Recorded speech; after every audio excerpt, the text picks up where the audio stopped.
அண்மை செய்தியாக பார்த்து வருகிறோம். இபிஎஸ் வீட்டிற்குள் மர்ம நபர் நுழைந்துள்ளதாக தற்போது தகவல் வெளியாகியிருக்கிறது. இபிஎஸ் வீட்டிற்குள் மர்ம நபர் நுழைந்திருப்பதாக தெரிவிக்கப்பட்டிருக்கிறது. பிடிப்பட்ட நபரிடம் அபிராமபுரம் காவல் நிலைய போலீசார் விசாரணை மேற்கொண்டு வருகிறார்கள். சென்னை பசுமை வழிச்சாலையில் உள்ள இபிஎஸ் வீட்டிற்குள் மர்ம நபர் நுழைந்துள்ள நிலையில் அவரை கைது செய்து போலீசார் விசாரணை மேற்கொண்டு வருகிறார்கள். அண்மை செய்தியாக பார்த்து வருகிறோம். இபிஎஸ் கார் உள்ளே சென்றபோது மர்ம நபரும் உள்ளே சென்றதாக தெரிவிக்கப்பட்டிருக்கிறது. வீட்டிற்குள் நுழைந்த மர்ம நபரை போலீசார் காவல் நிலையத்தில் ஒப்படைத்து அவரை விசாரணை மேற்கொண்டு வருகின்றனர்.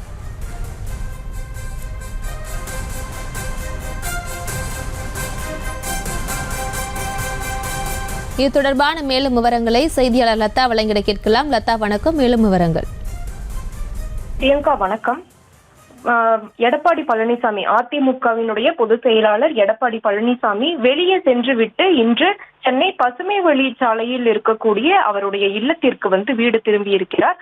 அப்பொழுது எடப்பாடி பழனிசாமியினுடைய கார் கேட் அருகே உள்ளே நுழையும் போது எதிர்பாராத விதமாக ஒரு மர்ம நபரும் உள்ளே நுழைந்து விறுவிறுவென்று உள்ளே சென்று அவரினுடைய வீட்டுக்குள் சென்றிருக்கிறார். இதனை பார்த்த பிஎஸ்ஓ அதிகாரிகள் அதிர்ச்சி அடைந்து அவரை ஓடி சென்று மடக்கி பிடித்து அவரை காவல் நிலையத்தில் ஒப்படைத்து இருக்கிறார்கள். மேலும் இந்த மர்ம நபர் யார் என்பது தொடர்பாக அந்த விசாரணையுமானது நடைபெற்று வருகிறது.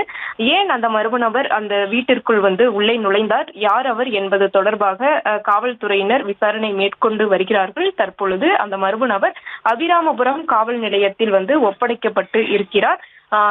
வெளியே சென்றுவிட்டு இன்று வீடு திரும்பிய எடப்பாடி பழனிசாமி அவரினுடைய கார் உள்ளே நுழையும் பொழுது மர்ம நபர் எதிர்பாராத விதமாக கேட் அருகே உள்ளே நுழைந்து எடப்பாடி பழனிசாமியினுடைய இல்லத்திற்குள் சென்று இருக்கிறார். இதனால் அதிர்ச்சி அடைந்த பிஎஸ்ஓ என்று சொல்லக்கூடிய பர்சனல் செக்ரட்டரி ஆபீசர், அந்த பாதுகாப்பு அதிகாரிகள் ஓடி சென்று அந்த மர்ம நபரை மடக்கி பிடித்து அவர் காவல் நிலையத்தில் ஒப்படைத்து இருக்கிறார்கள். தொடர்ந்து அவர் யார் என்பது உள்ளிட்ட விவரங்கள் தொடர்பான அந்த விசாரணையும் நடைபெற்று வருகிறது. இந்த சம்பவமானது அதிமுகவினுடைய பொதுச் செயலாளரும் அதே போல எதிர்க்கட்சி தலைவருமாக இருக்கக்கூடிய எடப்பாடி பழனிசாமியினுடைய வீட்டில் நடைபெற்ற இந்த சம்பவம் அதிர்ச்சியையும் பரபரப்பையும் ஏற்படுத்தி இருக்கிறது. பிரியங்கா, செய்திகளை உடனுக்குடனும் துல்லியமாகவும் தெரிந்து கொள்ள சப்ஸ்கிரைப் பண்ணுங்க.